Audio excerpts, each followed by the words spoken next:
Hola, ¿cómo están? Bienvenidos a este nuevo video de Ciencias Básicas. Este es el segundo video de la unidad número 1, materia de química. Si no vieron el primer video, se los voy a dejar el enlace en la caja de comentarios para que lo puedan revisar. Hoy en este video vamos a estar viendo las propiedades de la materia, vamos a ver las extensivas y las intensivas, vamos a ver ejemplos y cómo diferenciar una de las otras. Y también los cambios o transformaciones que pueden sufrir de la materia, ¿sí? Estos pueden ser físicos o químicos. Vamos a estar viendo también ejemplos de cada uno de ellos. Empecemos con la clase. Bien, como les dije, primero propiedades de la materia. A estas propiedades las vamos a estar clasificando en extensivas o en intensivas, dependiendo si ellas cambian o no con la cantidad de materia que tengo en mi cuerpo. Las extensivas vamos a decir que son aquellas que varían según la cantidad de materia. Fíjense que la palabra extensiva, a mí por lo menos, me hace pensar en que la propiedad se va a extender con la cantidad de materia.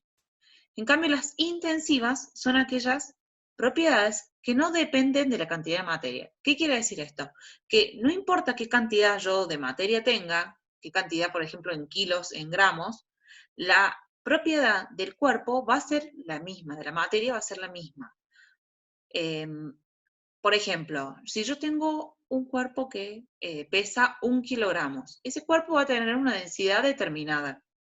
Si yo tengo el mismo cuerpo pero que pesa 1 gramo, la densidad va a ser la misma, no va a cambiar, porque vamos a ver que la densidad es una propiedad intensiva, es un ejemplo de propiedad intensiva. A la vez, a las intensivas las vamos a estar clasificando en físicas o en químicas. ¿De qué va a depender que sean físicas o químicas? Bueno, va a depender de que si yo, para medir esa propiedad intensiva, si yo la quiero medir en el laboratorio, lo que tengo que hacer es un cambio químico, ¿sí? O altero la naturaleza de ese compuesto, voy a estar frente a una propiedad que es intensiva química. En cambio, si yo para medirla no tengo que alterar la propiedad del cuerpo, de la materia, vamos a estar frente a una propiedad intensiva física, ¿sí? Cuando veamos ejemplos, esto va a quedar un poco más claro. Empecemos con ejemplos de las propiedades extensivas, estas que dijimos que sí varían dependiendo de la cantidad de materia que yo tengo. Por ejemplo, la masa, ¿sí? La masa en kilogramos, en gramos. El peso también, si se acuerdan del video anterior que les dejo acá en los comentarios, el peso se podía calcular como la masa por la gravedad. Entonces, si yo tengo mayor masa, mayor cantidad de masa, mayor va a ser el peso de ese cuerpo. El volumen también varía dependiendo de la cantidad de materia que yo tengo. Por ejemplo, no es lo mismo el volumen que ocupa 1 gramo de, no sé, de sal a el volumen que ocupa 1 kilogramo de sal. Son volúmenes distintos. La longitud, lo mismo. La superficie también. Y el número de moles también. Quise poner este ejemplo del número de moles, ya que en química lo vemos bastante a este concepto. No es lo mismo decir que tengo 1 mol de agua que decir que tengo 10 o 20 moles de agua. Ven que cambia la cantidad de moles. Y vamos a ver más adelante que los números de moles dependen también de la cantidad de masa que yo tengo, ¿sí? O sea, de esta masa que tengo acá. Bueno, ahora vamos a los ejemplos de propiedades intensivas físicas, que yo les dije anteriormente que eran aquellas propiedades que no necesitaba cambiar la naturaleza de la materia, del compuesto, para poder medirlas. El primer ejemplo es la densidad, que era también el ejemplo que les había dado al principio, ¿sí? Yo para medir la densidad no necesito alterar la naturaleza, no tengo que hacer que una reacción química o una transformación química que cambie ese compuesto que yo le estoy midiendo la densidad. El próximo es el punto de fusión. El punto de fusión es la temperatura a la cual yo tengo que llevar un cuerpo que está sólido para que se transforme en líquido. Lo que yo estoy haciendo cuando yo transformo del sólido al líquido, estoy cambiando el estado de agregación del compuesto, de la materia, pero no estoy cambiando su naturaleza. Imagínense, por ejemplo, un cubito de hielo, que lo pongo al fuego, bueno, o lo dejo a temperatura ambiente, es lo mismo. ese cubo de hielo se va a derretir, pero sigue siendo agua, o sea, es agua o en estado sólido o agua en estado líquido, pero sigue siendo agua. A eso me refiero con no cambiar la naturaleza del compuesto, ¿sí? Solamente lo único que hice fue cambiar el estado de agregación. El punto de ebullición es lo mismo que el punto de fusión, solo que en el punto de ebullición lo que nosotros estamos haciendo es pasar del estado líquido al estado gaseoso. Pero sigue siendo, por ejemplo, siguiendo con el ejemplo anterior, agua. Uno está en agua en estado líquido y el otro está en el estado vapor o en el estado gaseoso, pero sigue siendo agua. Yo no alteré su su naturaleza, sigue siendo agua. La dureza es una propiedad que se mide golpeando un material, ¿sí? Otra vez, cuando yo golpeo un material, puede que se rompa ese material, pero sigue siendo lo mismo. Piense, por ejemplo, en un plástico que lo golpeamos con un martillo. Bueno, cuando se rompe, debido al golpe de martillo, pero sigue siendo plástico, ¿sí? No le cambié el tamaño, quizás le cambié la forma, pero no deja de ser plástico. El olor también es una propiedad intensiva física. El sabor, el brillo, y quiero acá pararme en lo que es el olor y el sabor. Quiero hacer una aclaración con esto, porque uno puede llegar a pensar, bueno, pero si yo tengo, no sé, un pedacito de carne que está descomponiéndose, si tengo un poquito de carne, me van a decir que tiene poco olor. Y si tengo, no sé, una vaca muerta, va a tener más olor. En realidad no, acá no es eso lo que estamos midiendo, si hay mucho o poco olor, sino que la intensidad del olor o ese olor característico va a ser el mismo, va a ser el olor de carne putrefacta. Lo mismo ocurre con el sabor. Si yo me como, por ejemplo, 1 gramo o 10 gramos de helado, o me como 5 kilos de helado, el sabor, suponiendo que es, no sé, de frutillas o de dulce de leche, el sabor es el mismo, ¿sí? Comí más cantidad, pero el sabor sigue siendo el mismo.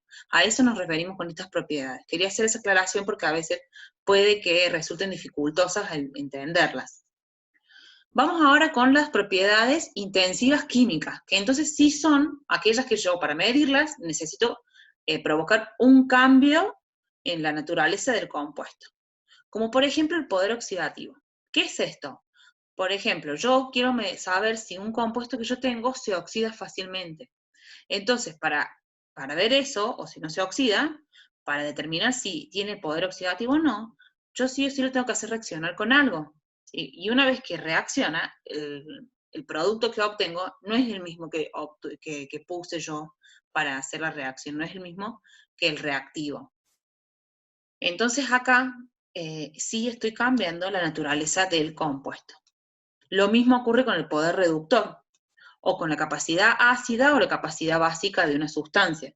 Estas, si se fijan, poder oxidativo reductor, capacidad ácida y básica, son tipos de reacciones químicas. ¿Sí? Por eso son propiedades intensivas químicas. Y todas alteran la naturaleza del compuesto. Otra forma de saber si una propiedad es intensiva o no es si conocemos nosotros la definición de ella, ¿sí? Por ejemplo, acá yo les puse la densidad y les preguntan si es una propiedad intensiva o extensiva. Esto lo suelen tomar en los exámenes. Les ponen propiedades y les piden que las clasifiquen. Bueno, resulta que yo no me acuerdo si la densidad era intensiva o extensiva, pero sí me acuerdo que la densidad, como les puse acá en esta ecuación, la densidad es igual a la masa sobre el volumen. Y otra cosa que sí me acuerdo es que la masa es fácil recordar que es extensiva al igual que el volumen, ¿sí?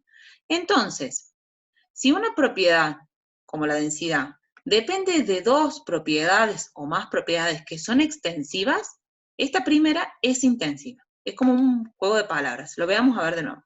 Si yo sé que la masa es extensiva y el volumen también es extensivo, son propiedades las dos extensivas, entonces la densidad va a ser intensiva, ¿sí? Entonces, una propiedad que depende de dos o más propiedades extensivas termina siendo intensiva.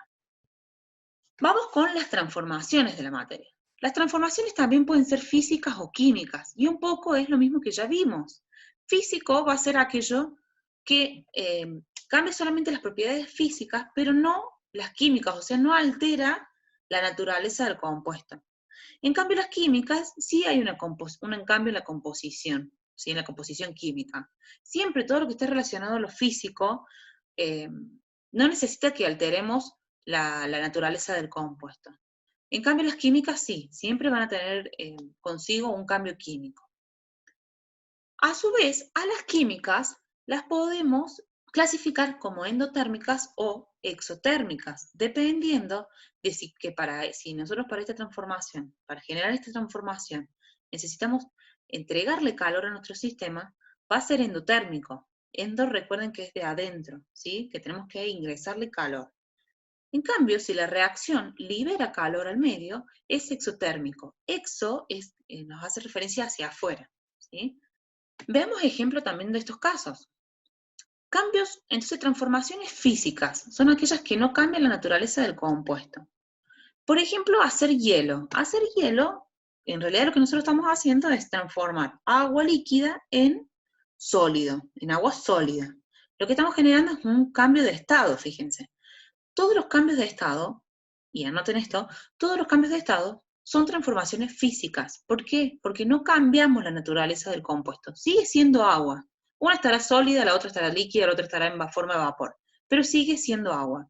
Siempre que tengan un cambio de estado, que ustedes vean que tienen un cambio de estado, siempre va a ser una transformación física, ¿sí? Mover una maceta. Este es como un ejemplo bastante burdo, pero es para que se den cuenta de lo que estamos hablando.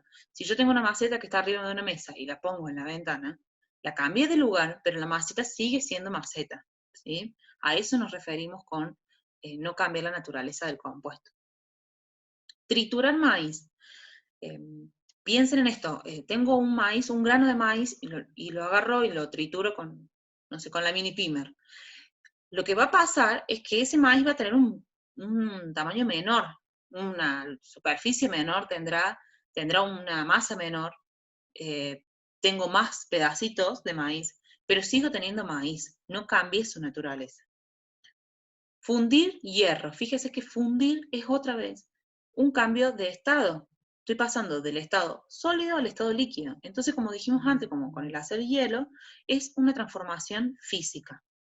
Vamos ahora a las transformaciones químicas endotérmicas. En realidad, para nosotros saber si un cambio es endotérmico o exotérmico, tendríamos que analizar la termodinámica de esa reacción. Termodinámica nosotros en este curso no vemos. Por ende, yo les voy a dar ejemplos que son típicos, como para que se lo sepan, pero en realidad nosotros no podríamos saber a simple vista si una transformación es endotérmica o exotérmica, porque como les explico, les digo, tenemos que ver qué nos dice la termodinámica. La termodinámica de una reacción es la que nos dice si es o no endotérmica o si es o no exotérmica. De todas maneras, veamos ejemplos. La formación del ozono se da porque moléculas de oxígeno se pueden combinar gracias a los rayos ultravioletas que vienen del sol. Esos rayos ultravioleta son la energía que le metemos a la reacción para que transcurre, para que el oxígeno se convierta en ozono. Esa energía que le estamos ingresando es lo que hace a este proceso o a esta formación endotérmica, porque le estamos metiendo calor a la reacción. Si no, no ocurriría. Y fíjense que yo les estoy diciendo que parto de oxígeno y que como resultado obtengo ozono. Ven que también cambié la naturaleza del compuesto. Tenía oxígeno y ahora tengo ozono. Para el que no sepa, oxígeno es esto mismo que tengo acá escrito. Ven que acá dice O3 es ozono. O2 es la fórmula del oxígeno, ¿sí? Entonces ese es un ejemplo típico de un cambio o una transformación endotérmica, que como les digo se da gracias a los rayos de ultravioletas del sol. La fotosíntesis también, fíjense que para que ocurra el proceso de fotosíntesis que se da en las hojas de las plantas verdes, la hoja tiene que absorber del sol la energía lumínica.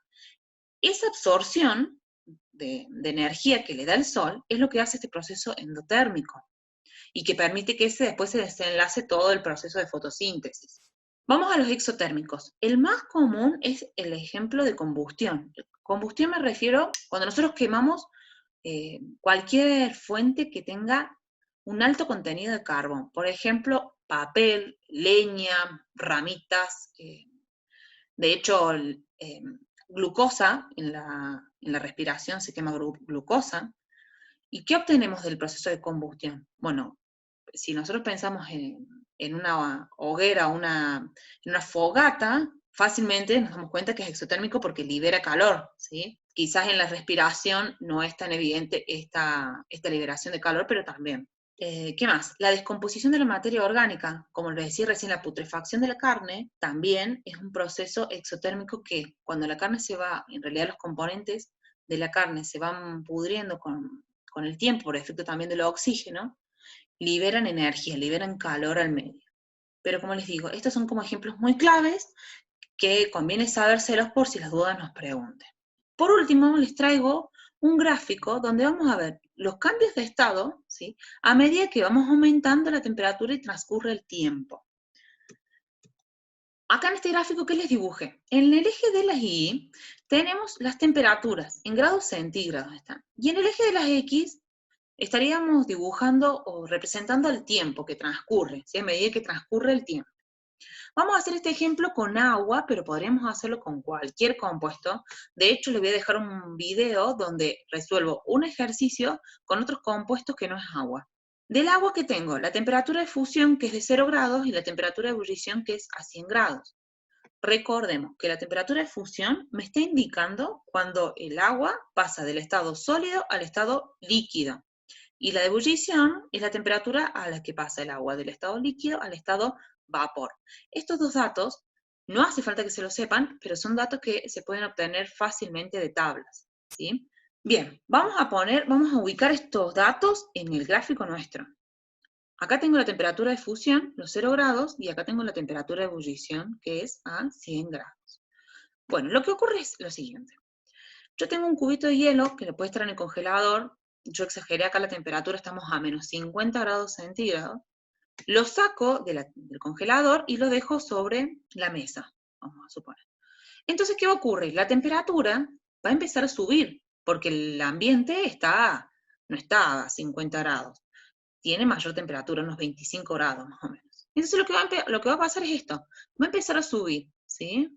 La temperatura empieza a subir, hasta que llega a los 0 grados. Cuando llegamos a los 0 grados, que es la temperatura de fusión, toda la energía que va absorbiendo ese cubito de hielo, lo va a ir utilizando para, de alguna manera, imagínense, despegarse las moléculas entre sí, o los átomos entre sí. Acuérdense que en el estado sólido, los átomos, las moléculas, están muy cerquitas una de la otra, están pegados.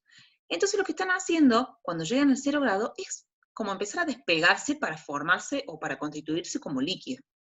Mientras que toda la temperatura que va absorbiendo el cuerpo nos va ayudando a que las moléculas se separen o los átomos se separen, la temperatura no cambia, porque la estoy usando para eso, para que se separen los átomos, precisamente. Entonces, el cambio de estado, ven que yo lo dibujé acá con una línea recta. Quiere decir esto que es constante, el cambio de estado se da a una temperatura constante, no varía, por eso es recto. Ven que acá todo el tiempo se mantiene acá a 0 grados. Bueno, pero una vez que las moléculas ya están todas separadas, se pudieron separar todas, ya están todas en estado líquido, en este punto. Bueno, entonces lo que pasa ahí es que la temperatura vuelve a subir, ¿sí? Sube en este escalón, sube, hasta que llega a los 100 grados. Y en los 100 grados tenemos el otro cambio de estado. Pasamos del líquido al vapor. Bueno, y ahora ocurre lo mismo que les contaba recién.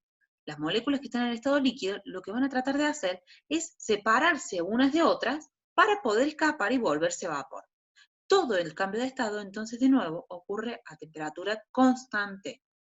Una vez que todas las moléculas se han separado, ya están en forma de vapor, ahí empieza de nuevo a subir la temperatura. Entonces, si nos fijamos, de menos 50 grados hasta 0, o que es la temperatura de fusión, tenemos estado sólido. Luego tenemos que se da el cambio de estado en esta línea horizontal, el cambio de estado a temperatura constante. Es muy importante que sepan esto, que es el cambio de estado a temperatura constante. Luego tenemos estado líquido, de 0 grado hasta la temperatura de ebullición, que son los 100 grados. Otra vez tenemos el cambio de estado a temperatura constante, y por encima de la temperatura de ebullición tenemos el estado gaseoso. ¿Por qué les quiero explicar esto y quiero que tengan en cuenta esto? Porque les suelen preguntar, por ejemplo, les dan las temperaturas de fusión y ebullición y les dan una temperatura determinada.